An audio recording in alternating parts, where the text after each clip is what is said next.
Welcome to the Dietitian Side Hustle podcast. My name is Katie Dodd, and I'm a nutrition entrepreneur. I spent 7 years as a side hustler before diving into entrepreneurship full time. Before making the leap, I was bringing in 6 figures through my side hustle. If I can do it, you can too. This podcast is for dietitians, interns, and students who want to be inspired to start or perfect the side hustle of their dreams. Let's do this.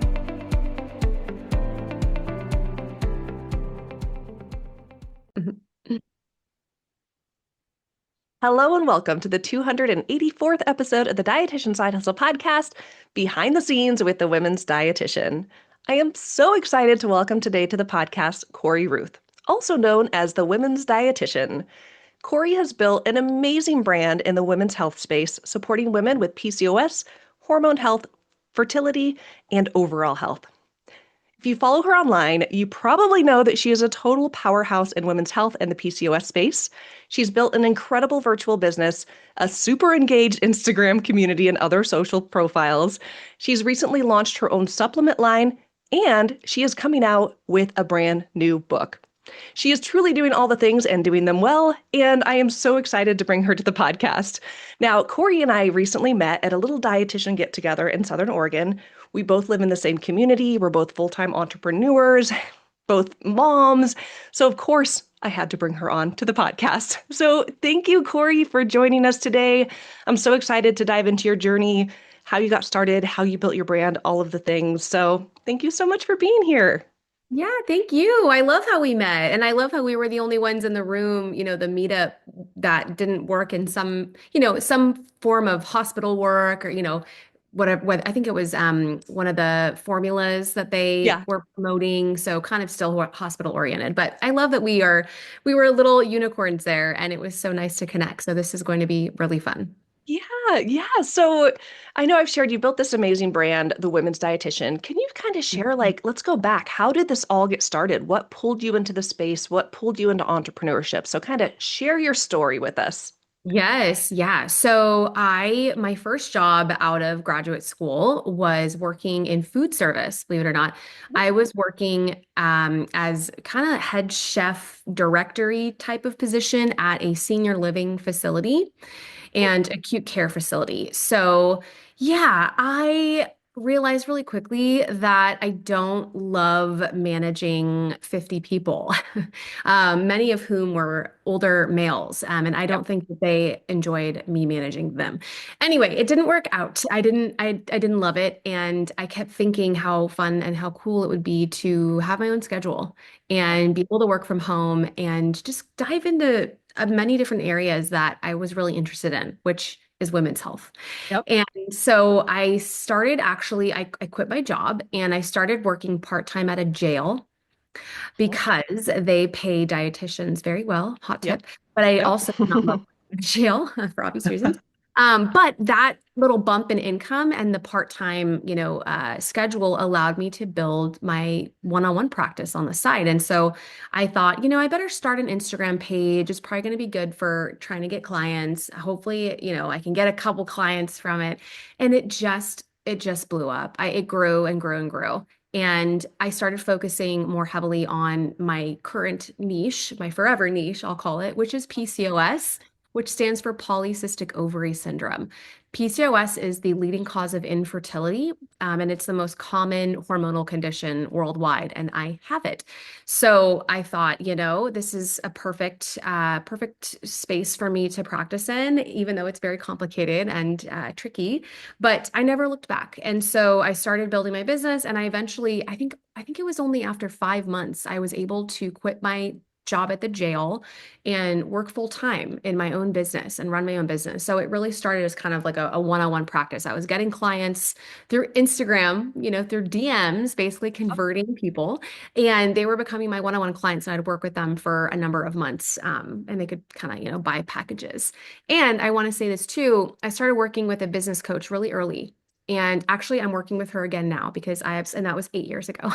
Because I love her. And Yeah. I thought this is the craziest thing. I'm investing $4,000. This was in 2018, with this person I don't even know. She's a fellow RD. You might know her, Laura Schoenfeld. And Oh, yes. I'm going crazy. What am I doing? And it was the best business decision I ever made because she was able to help me lay down a framework for how to get a business going. And I always recommend that if you're just starting out to be kind of expertly guided by somebody, just as we would, go work with a dietitian for a particular set of issues that we're having. So yeah, long-winded. That's how I got started. Oh, I love that. I love that. And actually, Laura was one of the first guests I ever had on the Dietitian Side Hustle podcast way Oh, back when love in her. 2000, probably 2020, early 2020s when I had her on the podcast. So that's Oh, so fun. oh And yeah. and I love what you shared about working with a business coach because my path is very similar.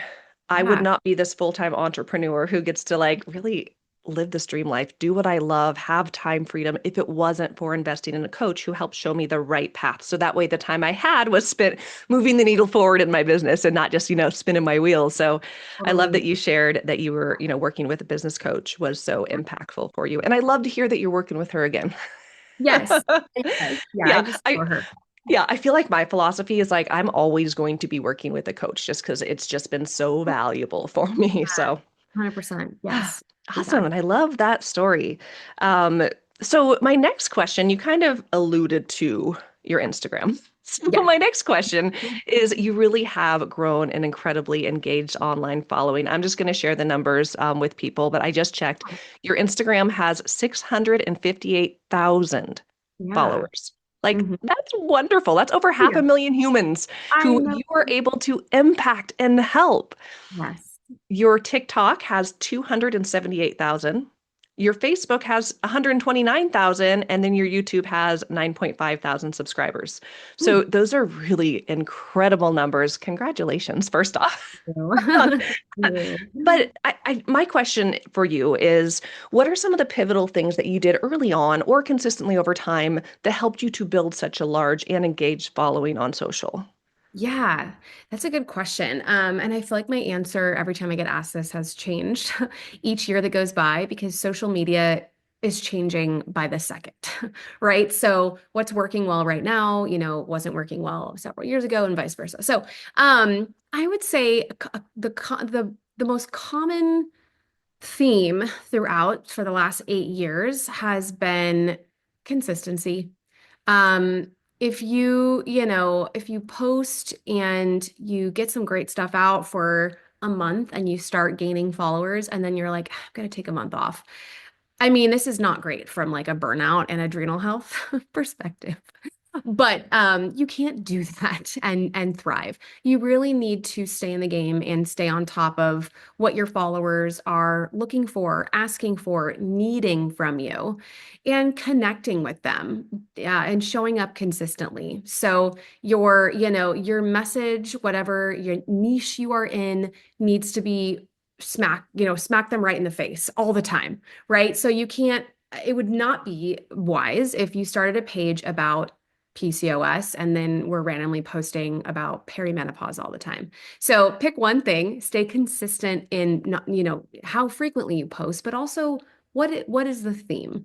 A lot of dietitians, I think, are wonderful on social media, but they skip around to too many topics and it confuses the audience and it confuses the algorithm because the algorithm doesn't know where to place you, right?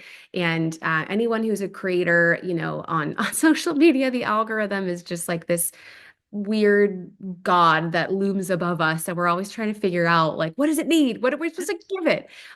So yeah, you're confusing the algorithm if you're not posting in kind of consistent topics.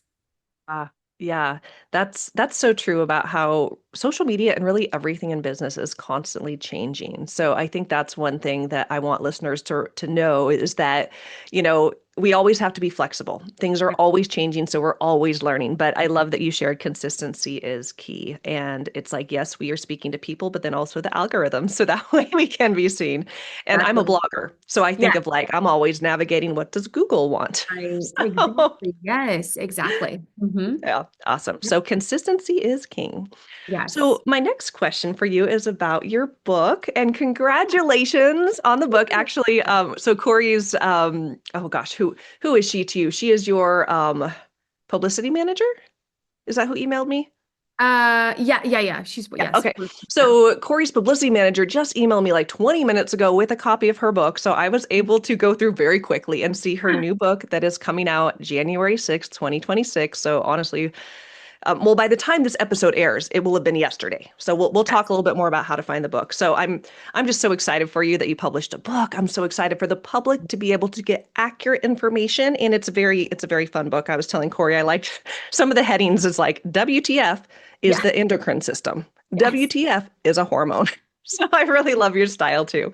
So first off, congrats. And so I was also really excited to see that you are going through a traditional publisher. So you are being published through Penguin Random House. So Mhm. could you share with us a little bit more about this process of working with a publisher and also what motivated you to do this book? Totally. Yeah. So, okay. So, first of all, you can either pitch your book unwritten to a big publishing house, or you can pitch it already written, which is the route that I went. So, I wrote the book first, and then I hired what's called a literary agent. And the literary agent acts kind of as a liaison between you and the publishing house. They help negotiate for you. So she is amazing. And she helped negotiate how much I was paid. And she was a little barracuda about it, which I would have not been. So it worked out in my favor. And she pitched me to a bunch of different publishing houses, but the big five, I don't think I can name all of them off the top of my head, but one of them is Penguin Random House. One of them is HarperCollins. Brown Bear. Oh, anyways, I don't know. But yeah, those are the biggies that are going to give you the biggest exposure and probably pay you the most. So yeah, so that's what we did. And the publishing house that I went with was Penguin Random House, and they kind of took over from there and they help with the promotion of your book, right? They help try to get you on major media outlets. They help to build and set up like book tours for you, all kinds of stuff. So, yeah, the process is long. The process is long, years long potentially. But the reason I wrote the book is because I get asked probably every single day, what books on PCOS do you recommend that I read? And I really have not had a great answer for people who are asking that question because the truth is, there's a lot of books on PCOS that are just written by like randos or maybe physicians who are pushing a particular diet very heavily that is very biased. Like you need to go vegan or you 100% need to do keto in order to thrive with PCOS. And all of these are really nutrition myths. And I really preach and practice balance in my business and in my personal life too. So I felt like the book really had to grab hold of that the most and help women understand that they can still lead very healthy, normal lives if they make some small tweaks in how and what they're eating to benefit their PCOS. So that's the book. It really, the bulk of it is nutrition and diet, but we go into movement and stress, endocrine disruptors, pharmaceutical interventions, supplements. It's really everything that you want and need to know about PCOS in one little compact space. So, if you are a provider listening to this or watching this, and you have lots of PCOS clients, because there are many of us, Huh. um, you definitely want a science-based book that you can give actionable strategies to your clients from. And that's what this book is. But it's really written in a very friendly, easy to digest way so that both providers and, the layperson can read it and really understand it.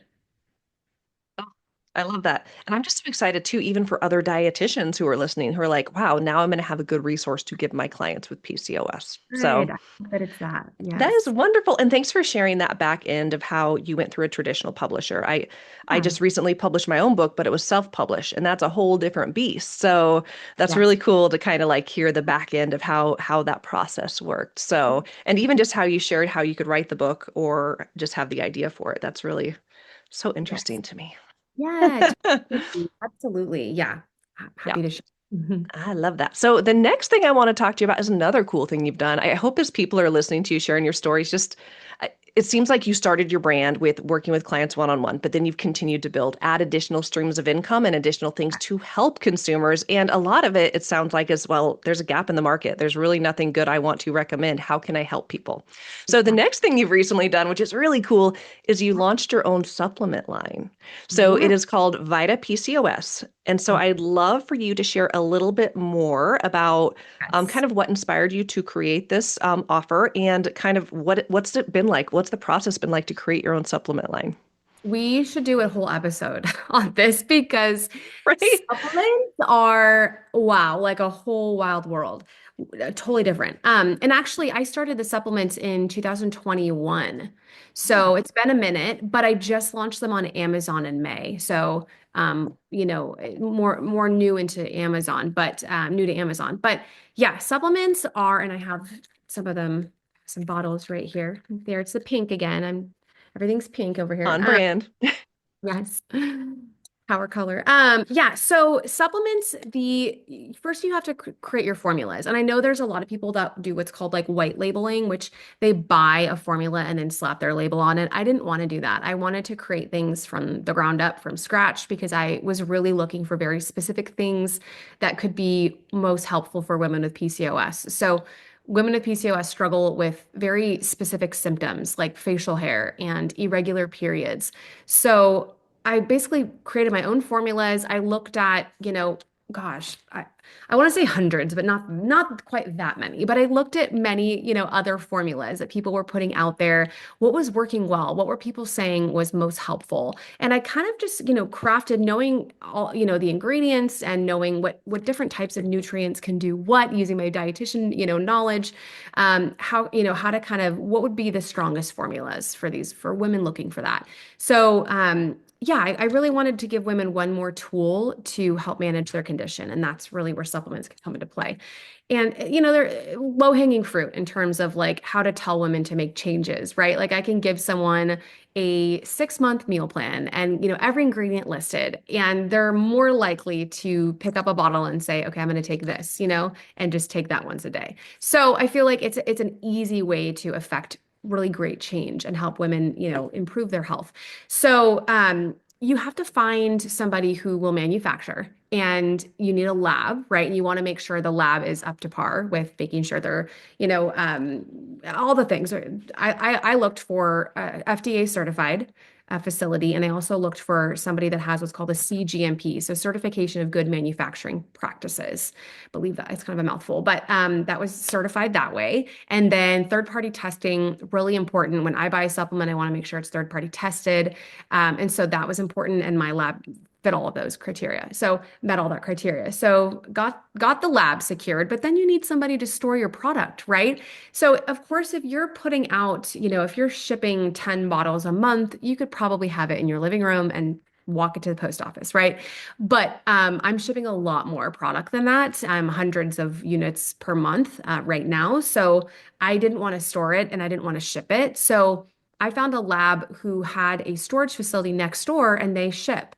So if that's important to you, you can find labs that do or manufacturing companies that do both. So so it's made in the lab. It's sent next door to this, storage place. It hangs out there, and then when orders are placed, they pick it, they pack it, and then they send it off. And then you're charged for picking and packing fees, and you're charged for postage, and that can be a little pricey. So you have to price your products accordingly, taking all these things into account, right? And it's not cheap, but the return is pretty good, So it's just been a really interesting part of my business. I hated it at first, and I've kind of gotten into a groove, and now I can't picture like myself not creating more supplements. I actually have a new formula coming out probably in about 4 months. So it's fun to be able to think of, what are women asking for? What do they need right now? And how can I create a new formula for them that can help them feel more comfortable? So, yeah, it's really fun and interesting, but and then you need to separate. One more thing too is you need somebody to help you, or you need to be on like ready to go with customer service, right? Yep. Hey, this bottle, I got it and it was opened when I received it. What do I do? Or hey, my order's running late. Me personally, I have a really hard time with those emails because a lot of times they come in and they're just like, I want my da da da da, like the people writing it, I'm just like, oh my gosh, like I feel so bad. I'm like, oh my gosh, like I need to fix everything. So I hired someone to help with customer service emails. And if you feel like you need to protect your mental health that way, then like please do. So that's a separate expense too, and like a separate part of the business as well. You need to be ready to handle all of the customer inquiries that come in. So yeah. Yeah. Oh, so many moving parts, but so cool. Yeah. So we've talked about the book. We've talked about the supplements. I'd love for you to share what are some of the other ways that you make income and impact through your business? Yeah, so I have group programs that I run Mm. a few times a year, and they're awesome. I created them, gosh, one of them in 2019, and it's still running. And then the other one, I Yay. think, in 2022 or 2021. 2021, I think. But yeah, I'm able to work with like a couple hundred women at a time, and they take a self-paced course that I've already built, but I just keep adding to. And then they also get access to a membership community that I moderate for 3 months. So most of the work is done. The hardest part is like marketing it, but that's something that I continue to do. And then I have a one-on-one practice, and I have a few people that work underneath me that I have trained to work with clients one-on-one, and that's a separate, part of my business. And I love that. I would love to do one-on-one work again, but I kind of my bandwidth between like content creation, which is like a full, like my full-time job pretty much now, which is crazy to think about. But yeah, it allows me to really have, complete control over my schedule, which is nice. When you're doing one-on-one work, you're still kind of with, meeting with clients, you're kind of locked into a particular schedule. So, yeah, if you really want to get away from that, group programs are, self-paced, but I feel like you need a decent enough size following in order to, in order to market them on social media to get to fill the spaces, right? But yeah, I definitely believe in, having multiple income streams, right? And different types of income, because also you get bored, you want to start something new, or you don't feel like XYZ is as helpful. So you kill it. You need something different. I always like to have a ton of different, things going on. It keeps me entertained, and it keeps me really loving my job. I love it. And Yeah. one of the things I love about talking to you is like, with the book I just wrote, I talk about all these different streams of income, all these different side hustles. And I love how you're like Mhm. actively doing so many of Yeah. them, which is awesome. Yeah, totally. Yeah. And one thing I hope that people understand too is that this is something Corey's built out over time. It sounds like you started with the one-on-one and you continued to build from there. Because Oh I yeah. think sometimes the mistake we make is we look at somewhere, we're like, how can I do all of that? Well, you don't do it all at once. You do it Yeah. over time. Absolutely. Yes. It's been 8 years since I started. And yeah, I Wow. started with the one-on-one. I opened up one group program and ran that for a few years. So yeah, it's been slow growing in that sense, but now with, people are like, I don't know how you do it all. Exactly. It's like, well, I'm used to it because it's been a long time that things have been kind of added in or changed. Yeah. Mhm. Yeah. That's awesome. So, can you share with us what you love most about running a virtual business from maybe it's like lifestyle or freedom or impact? Like, what are your favorite things of this business you built? Yeah, good question. I have to say there's a couple. The first one I think is the fact that I can always change my mind and Mm, pivot. And that's important yes. to me. I don't like being told what to do. In my personal life and my professional life, I Sure. never did well, being managed by somebody Yeah. else. I'm very much like a free thinker, independent, and I always got my head in the clouds. So if, I would tell, my managers, like, I don't think that we're doing this very well. Here's my idea on how to change it. And I knew at that point that I was like, I'm ready to do this on my own. I need to just kind of fly solo. So now, if I'm like, you know what, I'm really feeling like burnt out over this, and I've got this really cool idea in my brain, I'll just go for it. I will take that risk. I'll be like, I'm going to kill that and go for that. Like, let's go. I don't sit and like I don't sit and kind of waffle and like spend days making decisions. I make decisions very quickly, and my job, it flourishes in that sense because of that. So, the ability to pivot. And then, second, I am a mom. I have three under 7. Yeah. And, somebody's sick, someone's got us, out of school, daycare's closed. There's a million different things that pop up in any given like one week. And having my own business and doing what I do now, absolutely, I can't even, I don't even know how I could have a full-time job with the amount of kids I have and how little they are and like close together in age. I Yeah. don't even know how I would do it. So it allows me to be the mom that I want to be, and and the business owner that I want to be. So it's really the best of both worlds. I love that. I love that. And I'm like, same over here. It's just Yes. the freedom. You The get the freedom. freedom. Yeah. And Yes. something else you said, and I want people to hear this, but you mentioned that you take quick action. You don't Yeah. overthink things. You don't spend all this time planning for the planning for the planning. You just take action. And I love that. And I think that that reflects in how you've had the success you've had, that you are a doer, not Yes. an overthinker. So I love that. I think so too. Yes. And yeah, I could spend all day at home like by myself working and not really get off task. Like I'll just do it. So I'm able, and I know that's, a skill for some people to work on. So yeah, I think that's helped as well. Mhm. Yeah. So my second to last question is for dietitians who are listening and they're like, okay, I want to build something like what Corey's doing, whether or not it's being a content creator, building a strong brand, writing a book, even making products. What advice would you give them for getting started? Yeah, pick the right thing. Um, it can be easy to think, oh, this is exciting, I'll do this, and then start something. And then a year later, you're like, this isn't my calling. So Yeah. you really need to pick something that you are going to be forever, forever and ever and ever, for as long as you run your business, which could be until retirement, right? Who knows? Yeah. You will always be passionate about. So I think it's always great when somebody picks something that, for example, as dietitians, like if somebody went for something in, kidney health, we were talking about that earlier, Yeah. um, because they personally have struggled with something related, right? And they're always going to have that interest and passion and that drive to help other people with it. So, pick the right thing that you're always going to love. And, I have PCOS, right? So I'm always going to have a special interest in PCOS. It's always going to be there. And when I start to get kind of like tired, or I start to think, oh my gosh, like, is this like, we all have these thoughts, right? Like this is something we all struggle with from time to time, right? Maybe like feeling a little burnt out, or like, yeah, like I said, tired. I can always go back to, no, like I do love this. I do want to continue because I will always be passionate about it. So pick something that you'll always, always, always love. Love that. When I talk to dietitians about picking their path, I often talk about that. It's like you get to build whatever you want. And if you're Yeah. going to build something, why not build something you love? So Yeah, totally. wonderful advice. Mhm. So, thank you so much, Corey, for sharing Uh, all of this with us. I appreciate you so much. I'm so glad that we met in real life. And so, where can people find you online to continue following your journey to, continue to learn from you? Yeah, so I mostly live on Instagram, and my handle is at the Women's Dietitian. So it's women's, WOMENS, Women's Dietitian.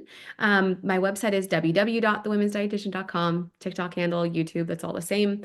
And then from there, you can check out the supplement line, or just go to www.vitapcos.com, and you can search my supplements on Amazon. And then, yeah, my book you can find at major book retailers, Barnes and Noble. You can get it on Target, Walmart, but you could also buy it on Amazon. So it lives there as well. Yeah. Exciting. I can't wait to see your book out in the wild. I know, right? It'll be so fun. Yeah, I definitely want to have that moment where I'm like walking through Barnes and Noble and being like, there it is. Yeah, you could sign it. You know how authors go in and sign their book. I don't know if that's frowned upon, but still, that'd be No, cool. yeah, totally. I'm actually going to do a book sighting you should come to, at the local Ashland bookstore. So I'll get details on that. But Let me yeah, know when I will be there. awesome. Cool. Yeah. Awesome. Well, thank you so much, Corey, for being on. This was so fun to chat with you. And I appreciate you taking the time to share with all the dietitian side hustlers. So, you guys go follow Corey online, refer your clients to her stuff because it is good. And thank you so much. Thank you. You guys, wasn't Corey the best? I love not only her story, her passion for helping women, but also how she has been able to build up multiple streams of income to create a business that she loves. Now, In my book, Dietitian Side Hustle, we cover all kinds of different side hustles, including many of the ones that Corey mentioned. So be sure to find the book Dietitian Side Hustle on Amazon or go to katiedodd.com. That's my Linktree page. As always, that's where you can find all the ways that we can work together, including finding the link to go get my book. So thank you so much for listening to the podcast. I appreciate each and every one of you, and I will see you all next week on the podcast.